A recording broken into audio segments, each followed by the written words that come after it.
Is meditation worth your time? Well, in this video, I want to give you the tools to answer that question for yourself. And in order to do it, I'll tell you there are two ways that I think meditation can add value to your life, and I'll also talk about the amount of time that it will cost you. The first of the ways is in the way it will change your health. So I'm really interested in long-term health. I'm not really interested in living to 100 if from 80 until 100, I'm just bedridden. I would rather live to 81 or 82, but be living my best life and doing the things I love right up until that last day. I became interested in meditation because I watch medical studies in terms of trying to achieve this long-term health span. And I realized a few years ago that it's a really common result in modern medical studies that all of us should be meditating. I mean, all Western humans would be healthier if they had a regular meditation practice. Since we're talking about health, I think definitions are important, and the medical definition of health is so interesting. The medical definition of health is the absence of disease. I hate this definition. I think it makes sense for the medical industry that wants to be able to say, we cured you, pay us and leave. But I don't think it makes sense for those of us who are interested in using our health to enact the agenda we want. And that agenda could be helping old ladies cross the street, or making money for ourselves and our business, or anything between. To serve that end, I really like the CrossFit definition of health. CrossFit says health has 5 components to it. They say health is a balance of the way we eat, sleep, train, think, and connect with others in nature. Of these 5 aspects of health, some of them have really easy methods of improvement. There's a really famous CrossFit coach named Ben Bergeron, and he gives 3 simple rules for the way you eat. He says, eat real food, mostly plants, not too much. And if you follow those 3 rules, you'll be very healthy in the way that you eat and support your health that way. But some of these rules are very difficult to improve. The way you think, it's difficult to even come up with a plan for how we improve the way we think.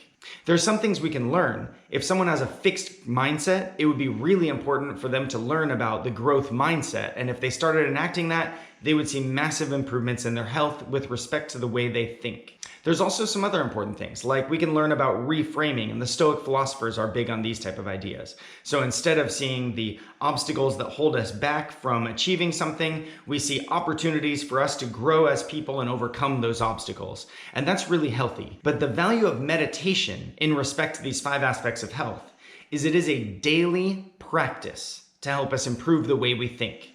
It's a daily practice where we sit and pay attention to the patterns of our mind and our thoughts. And we can do that with lots of different specific intents. In meditation as a practice, we're gonna sit quietly and we're gonna use some sort of intent or idea in order to pay attention to those thoughts and patterns that are going on in our mind. When you pay attention to those patterns, then you'll notice certain things happening. One thing that you could notice that I'll talk about in a little bit is that you might notice you have a destructive script running in your head. And if you notice you have a destructive script in your head, one type of thought you might notice is you might notice yourself thinking things like, I can't stand myself. And that's a horrible thing to think. And if you don't think that, it's wonderful, but I promise you know people that do. But beyond being horrible and destructive, it's also an interesting sentence. I can't stand myself. There are 2 people that are at odds with each other, but both of these people are me. There's a teacher named Eckhart Tolle that talks about this. He wrote the book, The Power of Now. It's a fantastic book. And in The Power of Now, he talks about the speaker and the listener or the witness. And so the speaker is that person in front that's just going. It has that script, it's running all the time, it's talking, it's the speaker. And many of us identify with the speaker and we feel like that speaker is me. What you learn in meditation is that that speaker is one component of who you are. But there's another massive component that is the listener that can stand behind and watch that script. And when we know how that script works and we spend enough time observing it, we can actually break in and edit that script and we can change that piece of who we are. And that's improving our thought pattern. So I've mentioned these patterns of mind and the way the unconscious mind is constantly running and giving us those thoughts and just saying things all the time. Well, there are 3 patterns that I think are really useful to notice. The first one is that the unconscious mind is repetitive. The second one is that it is compulsive. And the third one is that it is destructive. The National Science Foundation in the United States had a massive study a little while ago, And it came out with the result that 95% of the things we think on any given day, we had thought yesterday. This is extreme repetition. Whatever we're thinking on one given day, 19 out of 20 of those thoughts, we will think again the next day. And then 19 out of 20 of those thoughts, we will think again the next day. Extreme repetition. Personally, I don't have a problem with having a repetitive script in my head as long as I can make that script build me up and be constructive and work the way that I want it to work. But the mind is also compulsive, and I'm glad for that. It's good. There's a lot going on in this world, and I'm glad that my mind is compulsively sorting through that information and telling me what's going on in this world. If it wasn't doing that, I don't think I would have enough energy and intent to actually break down and look at everything that's happening and consciously think about all those things. It's good that the mind is compulsive in sorting that information. But since it's compulsive, the mind is doing this all the time, 24/7, like all the time. And in meditation, what we'll do is we'll combat that compulsiveness for just a little bit of time every day. We're going to sit and quiet ourselves and try to break into that compulsiveness and just stop it. And that's part of what makes meditation really important and useful. The third pattern of mind is that the internal script that we have is often destructive. That same National Science Foundation study resulted in the fact that 80% of the average person's thoughts are negative. Well, this is extreme destruction, and that destruction is often directed back at us. We are our own worst critics. But if we're criticizing ourselves all the time, we can't possibly be achieving our potential. So if we're interested in long-term health, in having an internal script that supports us, then we need to be able to change that script from destructive to creative and supportive. And I'll tell you, with the tools of meditation, that's exactly what we can do. There's this quote that I love that says, "If you don't choose where to place your attention, someone else will, and you will serve their agenda." We all know that in this modern day, some of the largest companies in the world, these social media companies, are making our attention into a product.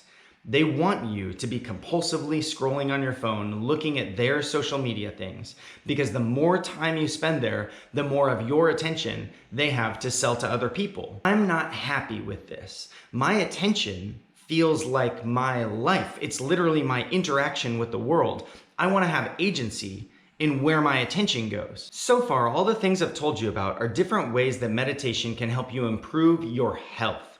But I told you there are two ways that I think meditation has value to add to your life. And the second one is that I think it will help you find meaning in life. And there are two reasons that I can give you for this. One is that we have a problem with finding meaning in life in the Western world. The studies show that there's an inverse relationship between meaning and wealth. And we in the Western world have wealth. Even those of us who look at ourselves as being poor within our Western communities have massive wealth when compared to people in truly impoverished places in Southeast Asia and South America and China, and of course in other places as well. But the vast majority of us in the Western world live like kings did a few hundred years ago. And as a result of this wealth that we hold, many of us have trouble finding meaning in life. We just feel like our lives don't have much value. Meditation as a practice, as I've noted, is a way that we can break in and edit that internal script. And through using that internal script to reframe the way that we see the world and the things that we think on the average day, we can break into that script and give ourselves more value and meaning in life.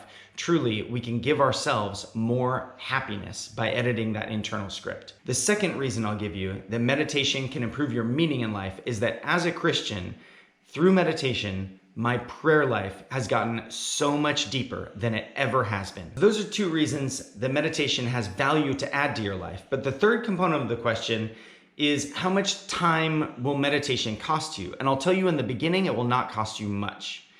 It's very difficult to combat the compulsiveness of the mind. So most people, if they haven't practiced meditation before, find that they can hold their attention solid for about 30 seconds to 2 minutes. The first goal is to extend that for about 5 to 10 minutes. And so in the beginning, all we're gonna do with meditation practice is pick an object and hold your attention there for as long as you can. And once you can extend that amount of time to about 5 to 10 minutes, there are a lot more interesting things that we can do. But in the beginning, we're just gonna focus and hold the attention for as long as we can. And in the beginning, it'll only take you about 2 minutes. The goal eventually is to extend that amount of time until we hit about 12 to 20 minutes. The studies say once we hit 12 to 20 minutes, we begin to see massive benefits and changes in our daily life outside of our meditation practice. This is the point where I'd like to ask you, is meditation worth your time? Throw a comment below. What's interesting here? Or what do you want to hear more about? If you'd like more content like this, I'd love if you'd go ahead and hit that subscribe button. And if you're interested in how to start a meditation practice, I've got a video link just coming right up here. This is Rex the Stoic Yogi, out.